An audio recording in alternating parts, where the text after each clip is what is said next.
Well, I'm live. I'm redoing this video. Messed up on the other one. So here we go again. So today is, what is today? October 18th, 2021. Had to remember there for a second. So anyway, since I'm doing this all over again, no telling what I'll remember, what I won't remember. So I'll have to refer back to my notes periodically to see. Anyway, we're going to talk about what type of filter are you using? No, not talking about a water filter. So anyway, somebody caught that. I know they did. Anyway, every person perceives life in a different way. There's 8 billion of us. Well, almost 8 billion of us. And depending on your events in your life, family, belief system, stuff that's happened to you, your mind creates filters to help you along and guide you through life. And the filters aren't always to filter out negative. They filter out things that your mind or subconscious perceives as maybe hurtful in some way or pleasurable in some way. So it all depends on what's happened to you in life. Okay. So how's your filter working? So anything that has come into your life, upbringing, teachers, school friends, TV, music, movies, people with whom you like to interact a lot, all of these affect you in some way or another. And depending on what filters your mind has created will determine how these people impact your life. So if I get off track, you can always send me a comment here and I'll try to respond to it when I see it. So many of you are probably asking me, well, how do I change my current thinking? What if I don't like how I think or how I act or stuff I do? Okay, you're molded by all these different factors. Now you're thinking something's got to be done. I mean, I can't keep going this way. This is ridiculous. I'm 20 years old. I'm 12 years old. I'm 50 years old. Whatever. This is the most important step, is realizing something needs to be done. Now, I'll try to provide some suggestions. They aren't perfect, but they're things that has worked for me. Okay, first, sit someplace where you won't be interrupted or impacted by anything for about an hour. No. Somebody probably thought, and where is that? It's supposed to be a bomb shelter. Well, I don't know. Try to find some place where you won't be bothered for an hour. I don't know where that is. You just have to find it. I think you should take a writing pad, a pen, something to drink, and no electronic devices. No cell phone, no music, no anything. No nothing. I know it's incorrect, but no nothing. Nothing. All you are going to hear is whatever sounds are in that room or wherever you're at. If you're outside, the birds, whatever. Okay, I love music, but this exercise is something you've got to do without anything that is giving you some kind of input. That input is a distraction to your not only your conscious mind, but your subconscious mind. So just be with yourself. Okay. Think about music you listen to, TV shows, movies, people with whom you interact, like coworkers, friends, family,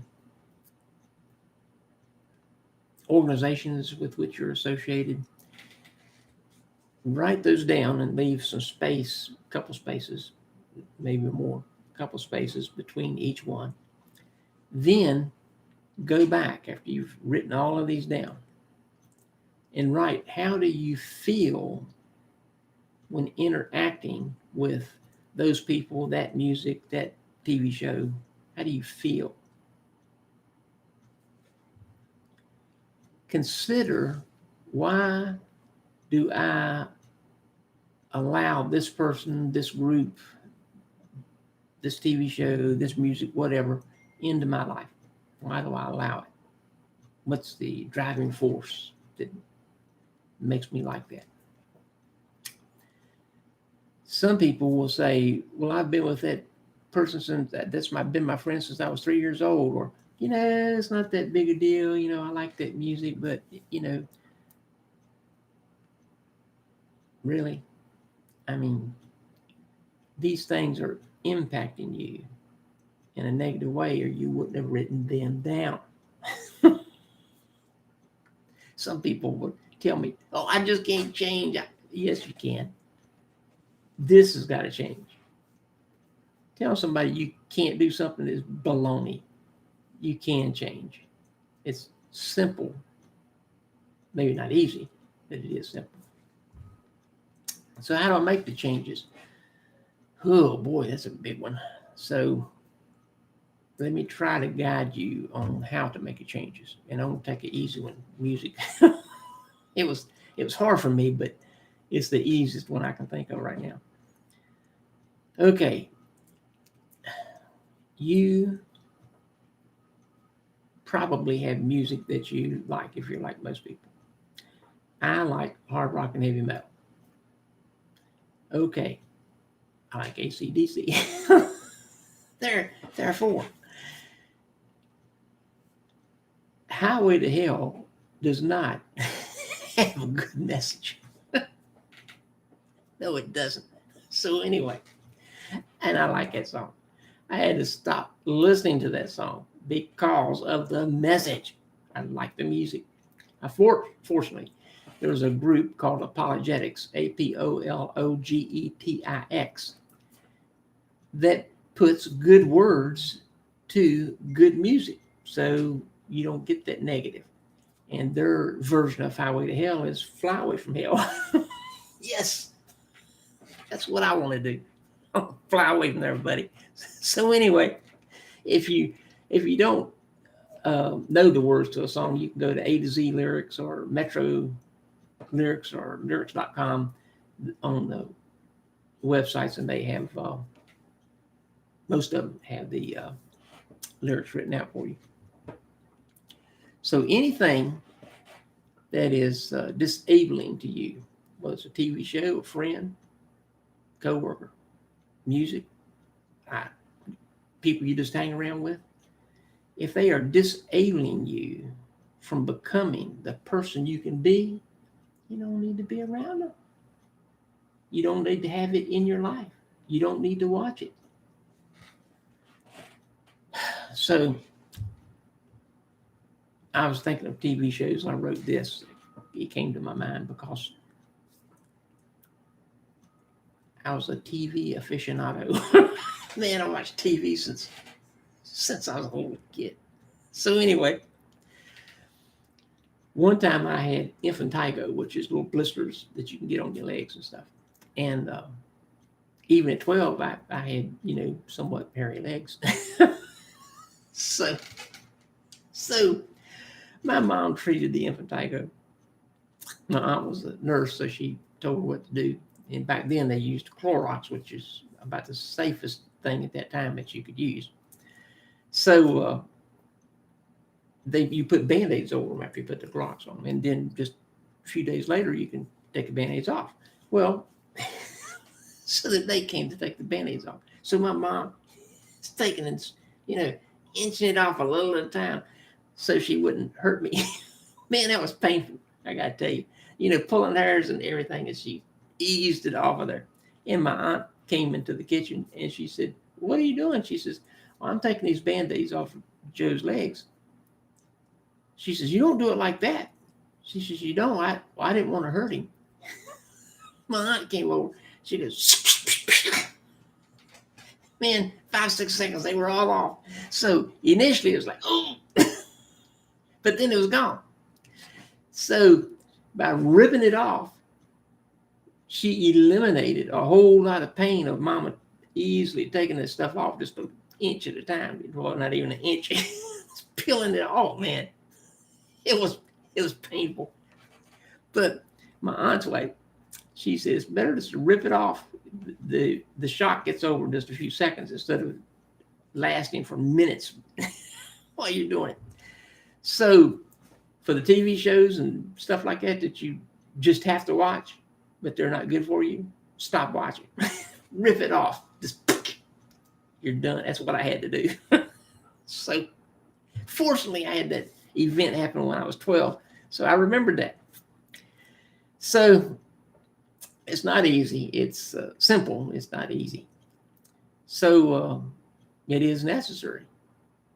I mean, if you expect to have some worth, to have meaning to your life, to be fulfilled, it's worth it. So my newsletter, www.astepabove.life, is available by the year, $99 or $10 a month, whichever you prefer. And if you will email me at the Rev, THEREV, at astepabove.life, LIFE, I will send you a free copy. And you can decide, is this something I like? Or no, I don't like it. It's up to you. People, boy, it's a tough one. Let me do something. Let's see, let me do coworkers. Sometimes you have coworkers that are very negative. I mean, they talk about people and they talk about the company and they're just negative. And they get people that will listen to them, around the coffee water cooler or coffee clutch, or, or a group gathers around a cubicle. They used to where I worked, and they'd all get around a cubicle and start whatever. So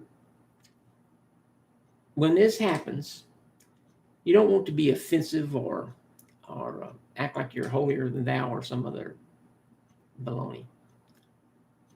But when these negative people get around you, I have found that the best way to remove that negativity is I unobtrusively remove myself from that group that's talking and that person that's spewing all of that mess that there's. I don't make a big deal. I don't say anything. I don't do anything. I just leave, not in a huff. I just work my way out slowly, step by step, and I'm gone. If anybody asks me, I say, "Oh, I had somewhere I had to go." That's somewhere I had to be. They don't even know where. So the progress isn't instantaneous. It'll take you a little while, but you will see results as you take these incremental baby steps, I call them. In just a few days or a few weeks or a few months, you'll see small, medium, and big changes in your outlook on life, how you feel. You will physically feel better. Not kidding. I mean, physically feel better. So that's it for this week. Look at the filters that you're using. Do your best to filter out the bad stuff, filter in the good stuff. Look at how you talk, how you think, with whom you interact. Anything that has input on your life, I recommend If you don't like to read, you should, no matter what. But if you don't like to read, listen to audio books. But you should read 8 pages in something positive a day. 8 pages, how long is that going to take you? And if it just sounds like, oh, I don't know if I could read 8 whole pages, read 1 page. Get a good book, one of John Maxwell's books, or any number of people. Some of their own Nightingale stuff, or I don't know, Paul Zane. Anyway, and just read 1 page a day. You will find your thinking becoming clearer. You will find yourself feeling better, and emotionally, you'll be on top of your game. Anyway, make it a super fantastic day, and make every day a day that you wish to remember.